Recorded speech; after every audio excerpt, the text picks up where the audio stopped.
Greetings all, Shane Bruce, Resto Mod Daisy with a hail and farewell video for a Daisy Model 94 Red Ryder Carbine that we've been working on. We have finished our job, and now we're going to take a tour of the little guy, let you take a peek at it before we send it off to the owner. Now this one, when it came in, was a little rough, but it was an original plastic stock gun, and the customer wants it returned with the plastic stocks. So we've gone ahead and used our gold crayon to do an amateurish kind of infilling here. We got some gold and some holes that were in the stock that weren't necessarily there to start with, but it does help accentuate this little Red Ryder logo. I kind of like the carbine logo with the bull's head with the bull's eye. Nothing like a longhorn to start your day. Well, the plastic stocks were in fair shape. As you can see, this one still has the spur hammer intact. They cleaned up really nice. And now we're going to take a look at the fire bluing.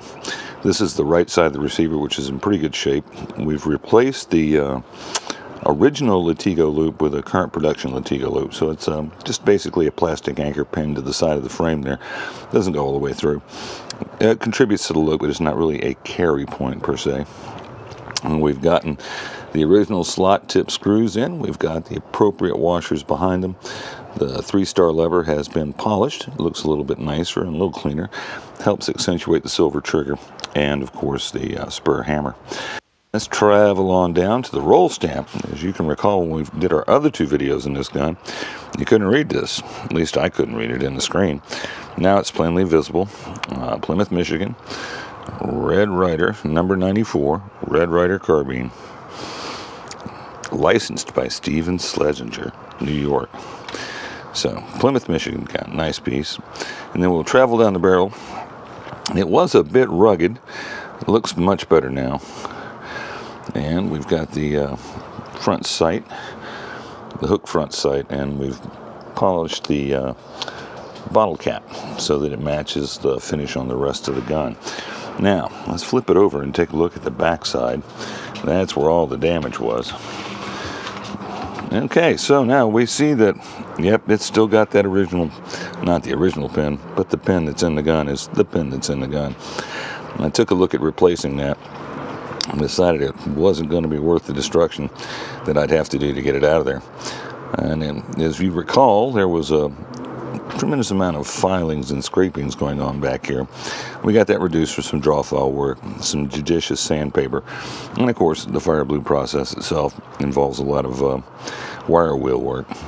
As you can see, the color palette, I really like it because it's got the ambers and plums and tones, and I think it complements the way the gun works. Now, we actually made an effort to get this forearm, which was hot doggish when we got it in, straightened out, and I'm actually pretty satisfied with the way it worked. It still has a bit of wobble. It's not 100% flat and true, but it's 97%. I think it makes it serviceable to be mounted back on the gun.